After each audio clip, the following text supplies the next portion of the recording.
One of the most fun things I do as a conductor is programming the repertoire.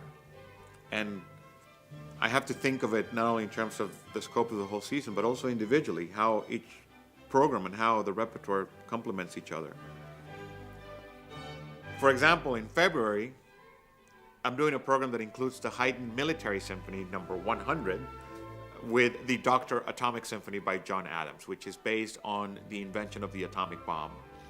John Adams wrote an opera entitled Dr. Atomic that speaks about Oppenheimer and their successful trials of an atomic bomb and basically the arrival of the nuclear age. And I paired it with a symphony from the classical period, and Franz Joseph Haydn, considered by many to be the father of the symphony. And he wrote a symphony which was number 100, written for the London audiences, which he entitled the Military Symphony because it uses a lot of march-like effects.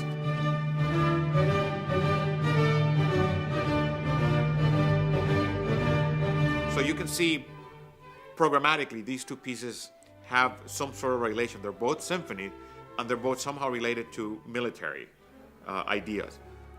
Another example of that is one of our opening programs that involves Bela Fleck, the wonderful banjo virtuoso who is going to be writing his own concerto.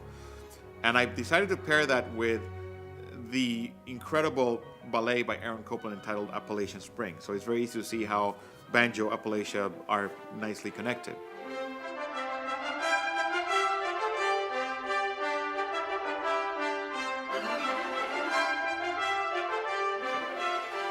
Another one of these programmatical ideas takes place in one of our concerts in March that involves not one, not two, but three Russian composers, Mussorgsky, Prokofiev, and Shostakovich. In the case of Prokofiev and Shostakovich themselves, these were two composers that suffered under Stalin's rule, basically. In the case of Prokofiev, he was able to leave Russia and come to the United States, but in the case of Shostakovich, he lived through the horrors of not only World War II, but also the horrors past that.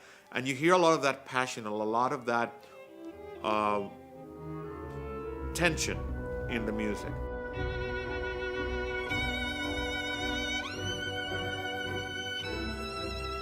That when you think of Russian music, sometimes you think of Tchaikovsky and the beautiful melodies, romanticism, but the music of the 20th century tends to be a little bit more historically driven. Some of the darker times that took place around the world took place, unfortunately, in the Soviet Union. And artists like Shostakovich and Prokofiev had to suffer under that and not have the ability to be free to write what they wanted. But I think they were able in their music to give us a snapshot of what actually was taking place. And in many ways, it is that type of message that is very relevant even in our times.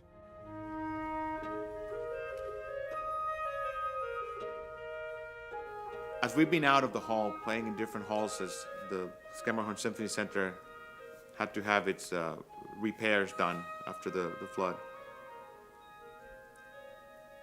it's been incredibly amazing to me to watch how the Nashville Symphony still plays at a world-class level, regardless of where we happen to be playing. But I can tell you that Schermerhorn Symphony Center is very special because the audience becomes also a part of the performances. You feel truly the audience is almost on top of the stage.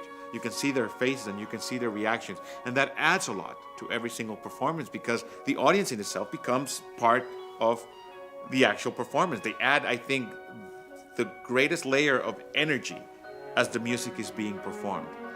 And that energy sometimes can be created by very loud excitement at the end, or sometimes when it's very magical, when nobody wants to move and it's so quiet that the end, everybody's still taking it all in and realizing it. That makes this hall, I think, special.